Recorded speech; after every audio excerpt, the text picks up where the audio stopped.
Now let me define that. I'm not saying carbohydrates are bad. I'd be a fool to do that. We love them, we enjoy them. They're not bad. They only pose a problem when they're overdone and refined. Got that? Notice the two words, overdone, and surely on the high carbohydrate diet, it's a little bit overdone, isn't it? And refined, because most people that are on this diet, it's refined. But you can still overdo the unrefined carbohydrate. So because of that, your carbohydrate part of your meal is your negotiating part of the meal. And the negotiations change depending on your height, depending on your size, depending on your age, depending on your physical and mental output through the day. But probably most, it would depend on your health status. So if someone wanted to lose weight quickly, safely, drastically, what would they severely eliminate? The carbs. Someone wanted to conquer cancer, what would they quite drastically drop? The carbs. Someone wanted to conquer their diabetes, what would they drop? The carbs. Someone wanted to put on weight. This is a trick question. How did James put on weight? Yeah, you don't increase the carbs, because I don't know anyone that wants to get fat.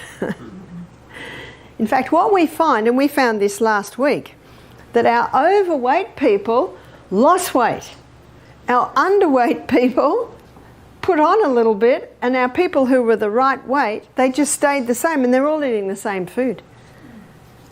The Bible says, prove all things and hold fast to that which is good. People say to me, Barbara, do you ever step sideways? Do you ever have a little bit of junk? I said, why would I do that? I feel so good. I sleep well. I like the results. So notice what the Bible says, prove all things and hold fast to that which is good. In other words, do it and just keep at it. How can you do it though on a vegetarian diet?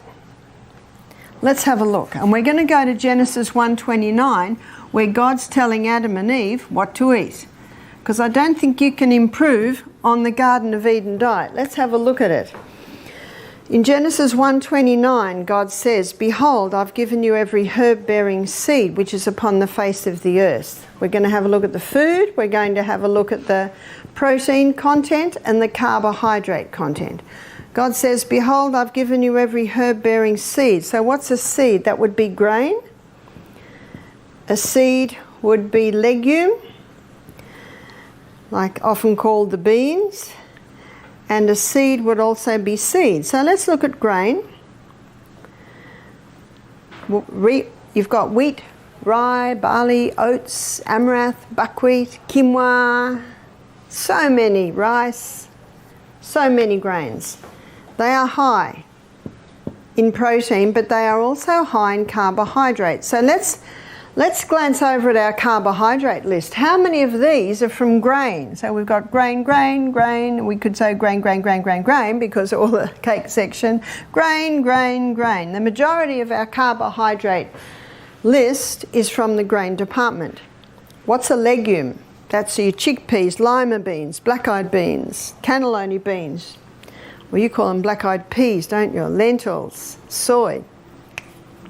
They are high in protein, but interesting to note that they are medium to low in carbohydrate.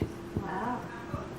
That is interesting, because if you go to the modern Atkins books, which is your keto diet, your ketogenic diet, your paleo diet, they will say don't eat legumes because they have carbohydrates. Well, they do, but not a lot. Only a third what you will find in the grain.